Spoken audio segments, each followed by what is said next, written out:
May 1 taon na ang nakalilipas na ang mga sundalo ay nakabase sa Kuthania Kingdom malapit sa Perdium Estate nang magising ang isang binata na tak-ang-takan dahil siya ay buhay pa. Dahil naalala pa nito ang mga nangyari bago siya ay mamatay sa kamay ng isang babae na ang pangalan ay Aiden. Siya ay isang noble knight at isa sa 7 pinakamalakas at maimpluwensyang tao sa kontinente. At ang lalaking ito ang ating bida na si Ghislaine Perdium, isang mercenary king at isa rin sa 7 pinakamalakas at maimpluwensyang tao sa kontinente. Natalo si Ghislaine Perdium sa digmaan ng 2 kaharian ngunit bago siya mamatay ay nalaman niya kung sino ang pumatay sa buong pamilya ng Perdium. Ipinagtapat ni Aiden na sila ang pumatay sa buong pamilya ng Perdium ngunit dahil wala si Ghislaine Perdium sa mga panahon na yun ay naiwasan nito ang pagkamatay. Dahil sa utos ni Duke Delphine at ang buong pamilya nito kasama si Aiden ay nagawa nilang paslangin ang pamilya ng Perdium ngunit hindi lang pala sila ang nasa likod ng plano na ito. Ngunit hindi na sinabi ni Aiden kung sino pa ang mga ito kaya nagalit lalo si Ghislaine Perdium at aatakihin si Aiden ngunit pinugutan siya ng ulo nito. Kaya taka si Ghislaine Perdium nang magising siya at ang ulo nito ay nakakabit pa sa kanyang mga balikat. Hindi rin niya malaman kung bakit siya ay nagmukhang bata sa reflection sa tubig at akala nito ay isang halusinasyon lang ang lahat. Sa sobrang pagtataka ay naisip nito na baka siya ay pinag-eksperimentuhan ng mga mages doon. Hindi naman nagtagal ay may tumatawag sa labas kaya naisip ni Ghislaine Perdium na magtago dahil ang tumatawag sa labas ay papasok sa kanyang kinaroroonan. Ang tumatawag pala ay si Ricardo na isa sa mga sundalo ng Perdium family at siya ang hanap nito. Pagpasok ni Ricardo kung saan naroon si Ghislaine Perdium ay tinutukan ito ng espada ngunit dahil kilala ni Ricardo ay hindi man lang ito natakot sa kanya. Dahil sa reaksyon ni Ricardo sa ginawa niya ay nagtataka ito kung bakit hindi man lang natakot dahil hindi iyon ang reaksyon ng nasa bingit ng kamatayan. Pinilit naman makawala ni Ricardo sa pagkakahawak ni Ghislaine Perdium sa kanya at sinabi na nagmokmok ito kanina lang dahil sa hindi alam ang gagawin para sugudin ang lungga ng mga orc.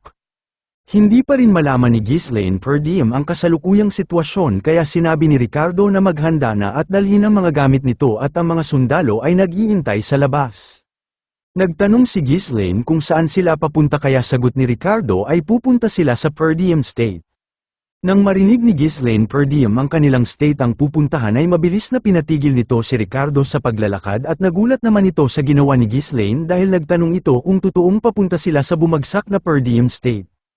Hindi nagtagal ay tumayo si Ghislaine Perdium sa mataas na lugar kung saan kitang-kita ang buong Perdium State na buo at walang bakas ng digmaan sa lugar na yon.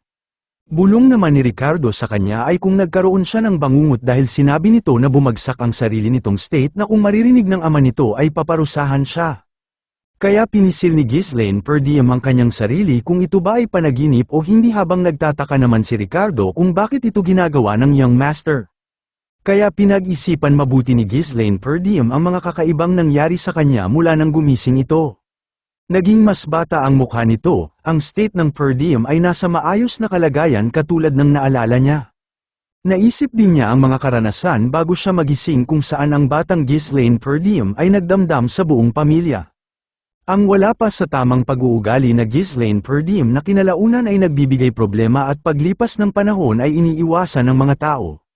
Hanggang sa hindi na kinaya ang pangmamaliit at mga panlalait ay umalis siya sa kanilang pamamahay. Pagkalipas ng ilang taon siya ay naging mercenary na nakapanalo ng maraming labanan. Nahubog ng maayos ang kanyang kakayahan, at nakapagbigay karangalan sa kanyang pangalan. Ngunit sa pagbabalik nito sa kanyang Perdium country para maglingkod sa kanyang lugar at pagbayaran ang mga mali nitong nagawa ay wala na ang kanyang Perdium state dahil sinira ito ng mga kalaban at nawala ang lahat sa kanya. Ngunit ngayon ay nakikita ni Ghislaine Perdium ang lahat na nasa maayos na kalagayan. Kaya naisip nito na siya ay bumalik sa nakaraan kung saan hindi pa nag-uumpisa ang digmaan sa 2 kaharian.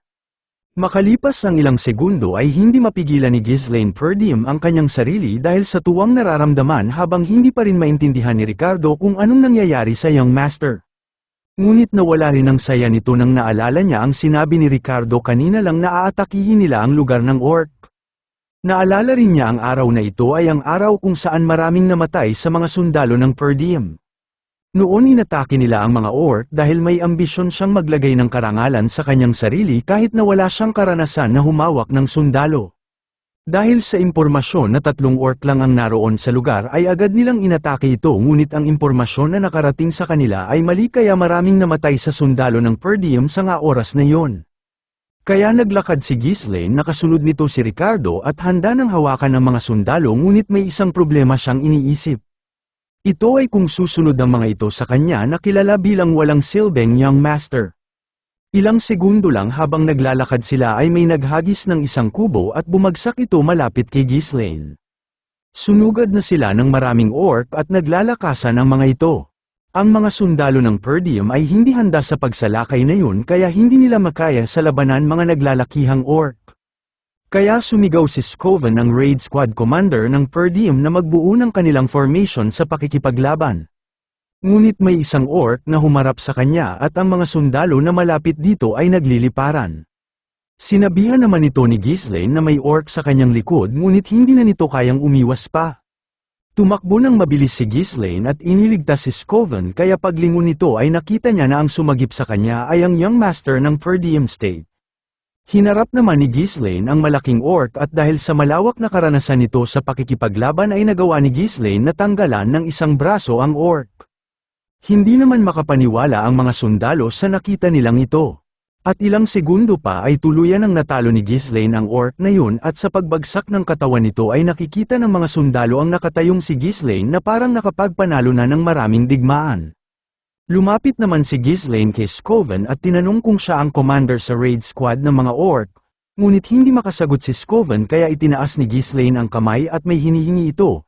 Hindi naman maintindihan ni Scoven kung ano ang ibig sabihin ng pagtaas ng kamay, kaya sinabi ni Ghislaine na ibigay sa kanya ang pamumuno sa mga sundalo ng Per Diem, ngunit hindi ibibigay ni Scoven ang hinihingi nitong karapatan para hawakan ang Per Diem soldier, at naglakad palayo sa kanya si Scoven. Sabi pa nito kay Ghislaine ay kahit na siya pa ang Young Master ng Per Diem State ay hindi niya ibibigay ang karapatan, lalong-lalo na sa mga oras na yun na ang buhay ng mga sundalo ay nalalagay sa panganib dahil hindi sila naglalaro doon.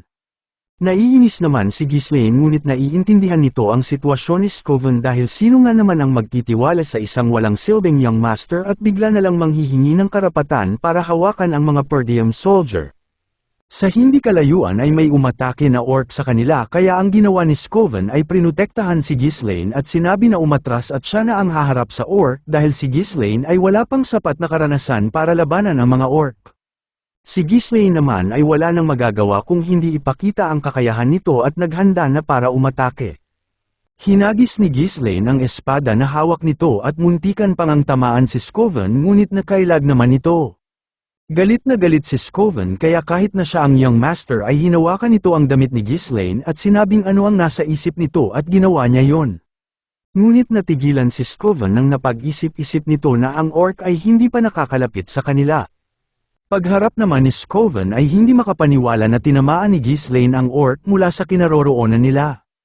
Habang ang sundalo ng Per Diem ay lumalaban pa, ngunit natatalo sila ng kanilang takot sa mga orc, ay nakita ito ni Ghislaine. Kaya kinausap muli nito si Scoven at ang sabi niya ay kailangan nila ng momentum para mawala ang mga takot sa dibdib ng mga sundalo at yan ang susi para sila ay manalo. Kaya sumugod si Ghislaine at kinuha ang espada nito na nakatusok sa ulo ng orc at tumalon sa gitna ng mga sundalo at orc na naglalaban. Sa pagbagsak ni Ghislaine ay pinaslang niya ang isang orc at ang mga sundalo ay nagulat sa biglang pagsulput niya doon. Si Scoven naman ay mas nagulat sa mga kinikilos ng Young Master dahil hindi ito ang kilala nitong walang silbing Young Master ng Per Diem. Kinuha naman ni Ghislaine ang atensyon ng mga orc kung kaya hindi inatake ng mga ito ang sundalo ng Per Diem. Ilang saglit pa ay sumugod si Ghislaine sa mga orc at gamit ang karanasan sa pakikipaglaban ay isa-isa nitong pinatay ang mga ito.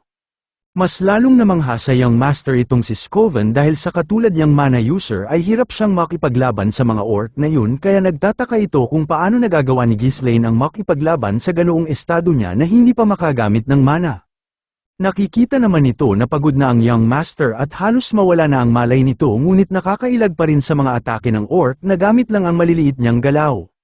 Sa pag-atake naman ay gamit nito ang sariling swordsmanship para matamaan ang mga kahinaan ng orc na katulad ng isang manaless swordmaster o kaya naman ay mas higit pa doon. Habang si Ghislaine naman ay nakuha na ang lahat ng atensyon ng orc ay nagpahabol na ito palayo sa mga sundalo. Ang mga sundalo ay napansin ang ginagawa ng young master kaya nagtanong kay Scoven kung anong gagawin nila ngayong hinahabol ng orc si Ghislaine. Si Scoven naman ay nag-iisip kung ano nga ba ang gustong mangyari ng young master dahil lumaban siya sa gitna ng mga orc at kinuha nito ang atensyon ng lahat at ngayon ay nagpapahabol palayo sa mga sundalo ng Per Diem ngunit papunta naman kung saan may bangin. At sa isang saglit lang ay naiintindihan na ni Scoven ang gustong mangyari ni Ghislaine. Agad naman itong nag-utos sa mga sundalo na magbuo ng shield wall at gusto nitong sundan nila kung saan papunta ang young master. Habang hinahabol si Ghislaine ng mga orc ay iniisip nito si Scoven dahil kung magaling na commander siya ay maisip nito ang gustong mangyari ni Ghislaine ngunit sa mga oras na yun ay alam na ni Scoven ito. Gustuhin man ni Ghislaine na siya na lang ang pumatay sa mga orc ngunit hindi pa nito kaya dahil ang stamina nito ay mahina pa. Kaya pinaubaya na nito ang mga susunod na gagawin kay Scoven. Ang mga orc na humahabol kay Ghislaine ay nagulat sa pagdating ng mga sundalo ng Per Diem. Si Scoven at ang lahat ng sundalo ay handa na sa pakikipaglaban na may mataas na moral at walang takot sa kamatayan. Tumalon naman si Ghislaine at nakangiting sinabi na mahusay silang lahat at nagbigay siya ng utos na simulan na ang pag-atake sa mga orc.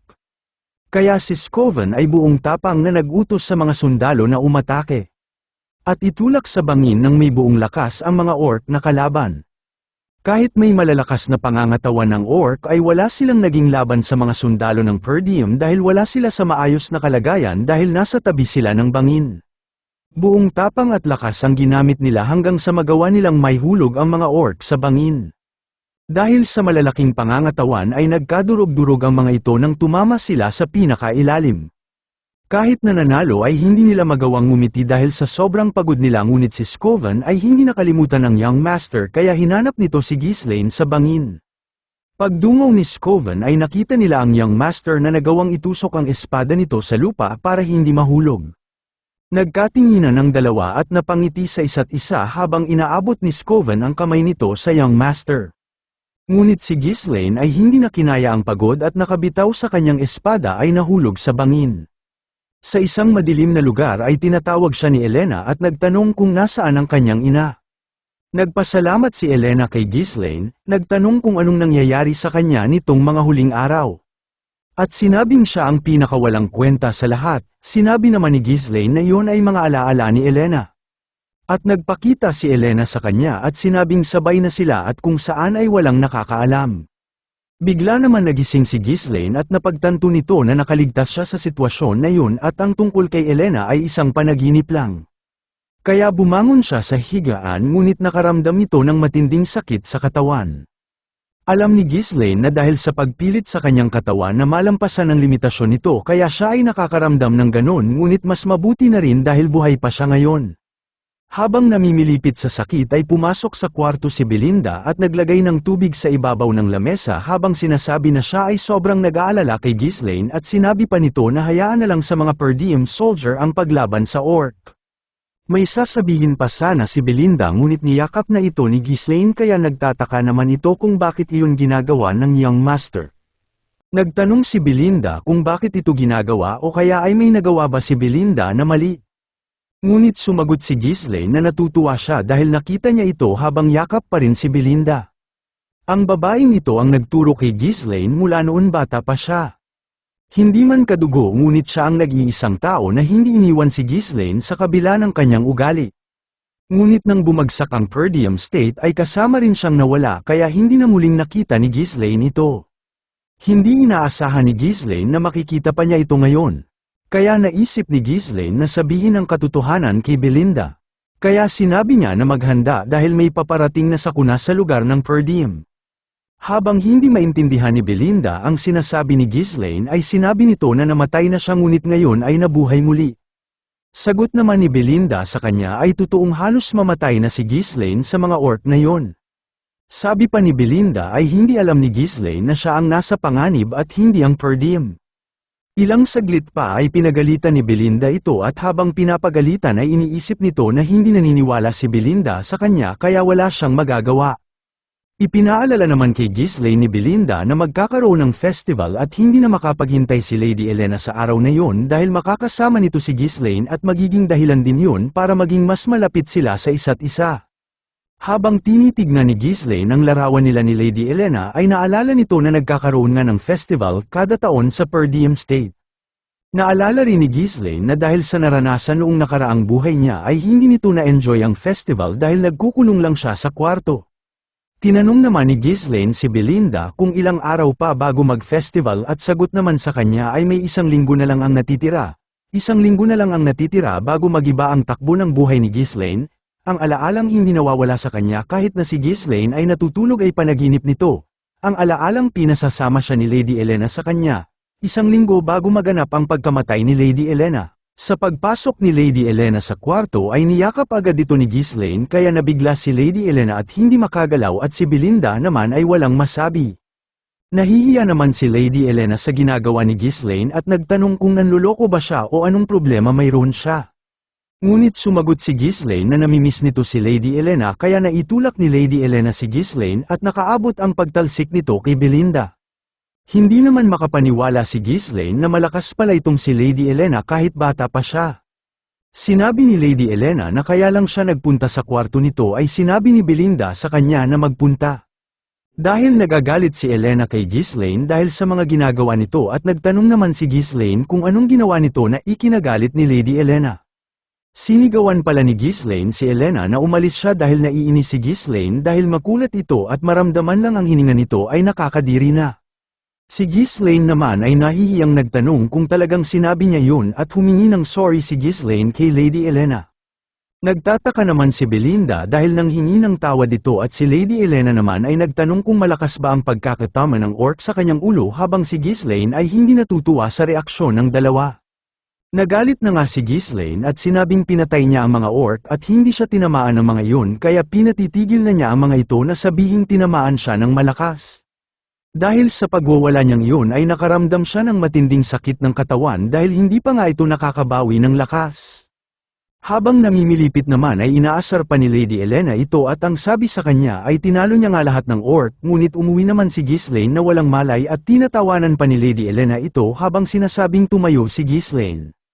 Napagmasdan naman ni Ghislaine kung gaano kasaya si Lady Elena at si Belinda kaya naalala niya ang lahat at kung bakit sinayang niya ang mga oras noon at gumawa ng walang kwentang bagay.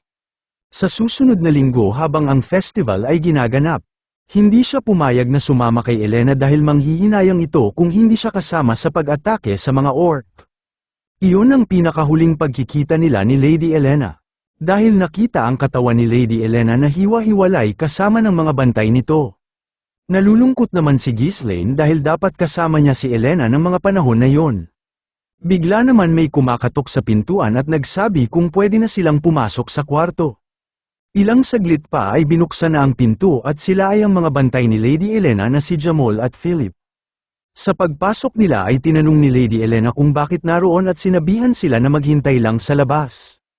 Nanghingi naman ng tawad ang mga ito at sinabing ang mga naghahanda para sa festival ay pinatitignan kay Lady Elena kung sapat na ang mga gagamitin para sa kasiyahan. Nagtanong naman itong si Ghislaine kung bakit si Lady Elena ang kanilang tinatanong tungkol sa paghahanda. Sinagot naman siya ni Belinda at ang sabi nito ay dahil si Ghislaine ay ayaw gumawa at hindi sinusunod ang mga utos kaya nagkukulang ang mga trabahador nila na maging si Lady Elena ay kailangang magtrabaho kahit na bata pa lang ito. Wala namang masabi si Ghislaine dahil iyon talaga ang naalala nito sa pagkatao niya noon. Habang nagpapaalam si Lady Elena sa kanila ay nagsabi naman si Ghislaine na tutulong siya sa ginagawa nito. Kaya ang dalawa ay nagulat na naman at nasabi ni Belinda na tutulong ba talaga siya at si Lady Elena naman ay nagsabi ng totoo nga siguro na tinamaan siya sa ulo at si Ghislaine naman ay wala nang masabi pa. Sa lugar naman kung saan naghahanda para sa festival ang mga trabahador ay makikitang abala ang mga ito. Hindi naman magkasundo si Lady Elena at Ghislaine dahil ang gusto ni Ghislaine ay tumulong ngunit si Lady Elena ay hindi pumapayag dahil magdadala lang ito ng problema sa mga trabahador o kung hindi naman ay matatakot sa kanya. Ang mga trabahador naman ay napapatingin at ang iba naman ay natatawa dahil nakikita nila ay away bata lang. Habang itinutulak ni Lady Elena si Ghislaine ay nag-iisip ito kung paano malalaman ang mga pumapasok at lumalabas sa lugar dahil nakita ang katawan ni Lady Elena sa lugar malayo sa ginaganap na festival. Maaaring may nagpapunta sa kanya doon o kaya naman ay dinala siya doon ng sapilitan. May tumatakbo naman palapit sa dalawang nag-aaway at nakasuot ito ng baluti. Sa malayo pa lang ay nakita na ito ni Ghislaine at namumukhaan niya ito kaya natigil ang pag-aaway ng dalawa. Siya ay si Fergus at kaya siya tumatakbo ay nalaman nito na si Ghislaine ay lumaban sa mga orc at sa sobrang alala ay pinuntahan agad niya ito. Ngunit hindi naman natutuwa si Ghislaine dahil kanina pa siya naiinis tungkol sa mga orc. Tuwang-tuwa naman si Lady Elena sa pagdating ni Fergus at sinabi nito na dalhin pa uwi si Ghislaine dahil mula nang magising ito ay kakaiba ang mga kinikilos. Pumayag naman si Fergus ngunit naiinis naman si Ghislaine. Iniisip naman ni Ghislaine na wala na siyang magagawa sa ngayon ngunit kailangan niyang malaman ang mga nangyayari sa loob ng isang linggo.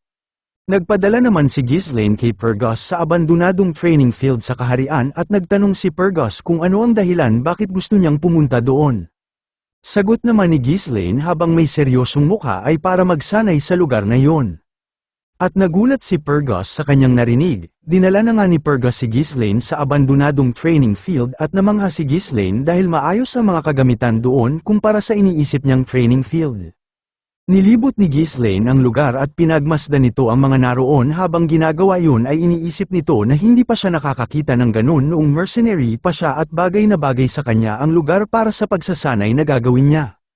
Sinabi naman ni Fergus na ang lugar na yun ay patuloy nilang inaayos para kung maisipan ni Ghislaine na magsanay ay maganda ang kondisyon ng lugar at mga kagamitan. Dahil nakasisiguro si Fergus na ang pinagdadaanan nitong mga pagsubok ay isang parte lang ng buhay ni Ghislaine. At sumagi sa isip nito na kahit sa nakaraang buhay nito ay ganun din ang ginagawa ni Fergus at siya lang ang gumagawa nito ngunit hindi niya ito pinahalagahan dahil hindi alam ni Ghislaine na may nagmamahal sa kanya noon. Kaya tinapak niya ang balikat ni Fergus at sinabing gusto nitong mabuhay ng mas mahaba at ayaw niyang maranasan ang pakiramdam ng mapaslang. Sinabi naman ni Fergus ay parang nakaranas na si Ghislaine ng kamatayan. Mayabang naman na sinabi nito na magaling ang pakiramdam ni Fergus dahil nalaman nito na namatay na siya at nabuhay muli ngunit sagot ni Fergus sa kanya ay kung maaari ay itigil na nito ang pagbibiro. Ilang saglit pa ay pinabalik na ni Ghislaine si Fergus sa gawain nito ngunit sagot ni Fergus ay maghihintay siya sa labas hanggang matapos si Ghislaine sa pagsasanay. Naiisip ni Ghislaine ang nakaraan na lagi silang tinatrata na parang kalaban pero hindi niya nakita ang mga nasa paligid na nagmamahal sa kanya. Sa nakaraang buhay niya ay nalaman ni Ghislaine na isang pinuno ng kalapit teritoryo ng Purdium ang isa sa likod ng pagkamatay ni Lady Elena. Dahil doon nalagay sa matinding digmaan ang Purdium State at nauwi sa pagkatalo ito. Ang pagkamatay ni Lady Elena ang dahilan ng kanilang pagkasira kaya kailangan ni Ghislaine na maging handa sa lalong madaling panahon. Una sa lahat kailangan itong palakasin ang kanyang katawan kahit na wala na itong sapat na oras. Kailangan din itong makagamit ng mana dahil ang mana ay isang mahiwagang kakayahan para malampasan ang kayang gawin ng isang ordinaryong tao. Maraming nagsasabi na ang pag-alam at pagkolekta ng mana ay mahirap gawin ngunit para kay Ghislaine ay nagagawa nito kahit na nasa digmaan pa siya. Kailangan lang na mahanap ang mana particle sa hangin at ipunin ito sa iisang lugar. Dahil sa karanasan niya sa maraming pakikipaglaban ay madali para kay Ghislaine ang magbuo ng mana core.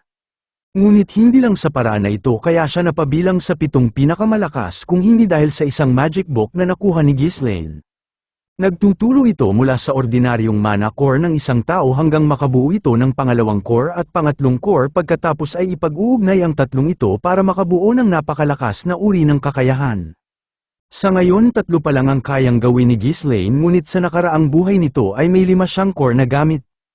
Ito ay makakapagpalakas ng mabilisan sa isang mana user ngunit ang kapalit nito ay kailangan ng maraming mana. Ito ang dahilan kung bakit natalo si Ghislaine kay Aiden sa nakaraang buhay nito. Nagdala si Aiden ng maraming sundalo para lang lumaban kay Ghislaine habang ito ay paubos na ang mana ngunit kung hindi ito ginawa ni Aiden ay mananalo si Ghislaine sa kanya kung patas na laban ang nangyari. Alam ni Ghislaine na ang teknik na ito ay hindi pa pulido ngunit sa ngayon ay sapat na ito at hindi pa naman huli ang lahat dahil mas bata siya ngayon at mas marami pang oras para magsanay. Kailangan ni Ghislaine na makabawi sa pagkakataon na ito kay Aiden kahit na may mga kakampi ito tulad ng pamilya Delphine at mga kalaban na hindi pa nito alam na nagkaisang sirain ang Per Diem State. Lumipas na ang isang linggo at si Ghislaine ay makikitang naglalakad sa gitna ng daan habang may seryosong mukha dahil ito na ang araw na hinihintay niya. Habang naglalakad ay nakita naman siya ni Lady Elena at pinagtatakahan kung ano ang nangyari sa kanya dahil hindi naman pumupunta si Ghislaine sa ganoong festival. Sagot naman ni Ghislaine ay dahil isa rin siyang per diem kaya dapat lang na pumunta ito kahit minsan lang. Pinag-usapan din nila ang nakalipas na linggo dahil si Ghislaine ay walang ginawa kung hindi mag-training sa abandonadong training field at isa din ito sa mga hindi kapanipaniwalang ginawa ni Ghislaine dahil ayaw nitong gawin ang mga ganoong gawain. Kaya ipinaalala ni Lady Elena habang nangaasar na sinabi ni Ghislaine sa kanilang ama na naiinis ito dito at hiniling na sana ay si Ghislaine na ang maging pinuno sa Per Diem State. Sinabi din ni Lady Elena na gusto nito ang pagbabago ni Ghislaine at masaya siya sa mga nangyayari ngayon dahil bumalik na ang kilala nitong Ghislaine. Habang nakatingin kay Lady Elena ay naiisip nito na dahil sa pagbabago ng kanyang mga kilos nitong nagdaang linggo ay mabagal na nag-iiba ang hinaharap. Maaaring ang takbo ng mga bagay-bagay ay katulad pa rin ng dati ngunit mahirap malaman kung ano ang magiging pagbabago sa mga gagawin ni Ghislaine. Para mapakinabangan ang mga impormasyon ng nakaraan kailangan itong kumilos ng mabilis at maingat kaya handa na siya sa magiging labanan. Mula nang magkita si Ghislaine at Lady Elena ay hindi na sila naghiwalay. Nagpunta sila sa tindahan ng tinapay at nagpunta kung saan-saan sa festival. Sa paglalim ng gabi ay napuntahan na nila halos lahat sa festival ngunit dahil sa paulit-ulit lang kada taon ang naroon kaya si Lady Elena ay nagawa at naupo na lang sa hagdan kasama si Ghislaine. Habang nakaupo si Lady Elena ay nakikiramdam si Ghislaine sa paligid dahil maaaring sa mga oras na yun ay lalabas ang hinahanap nito. Ngunit may nagsalita at isinasama si Lady Elena sa ibang lugar para tignan ang mga naroon dahil may nakapagsabi sa kanila na mayroong bagong makikita sa lugar. Dahil kilala ni Lady Elena ang mga nagyaya sa kanya ay sumama na ito. Ngunit si Ghislaine ay nalaman na kung sino ang mga traidor sa Per Diem State na naging dahilan ng pagbagsak nito.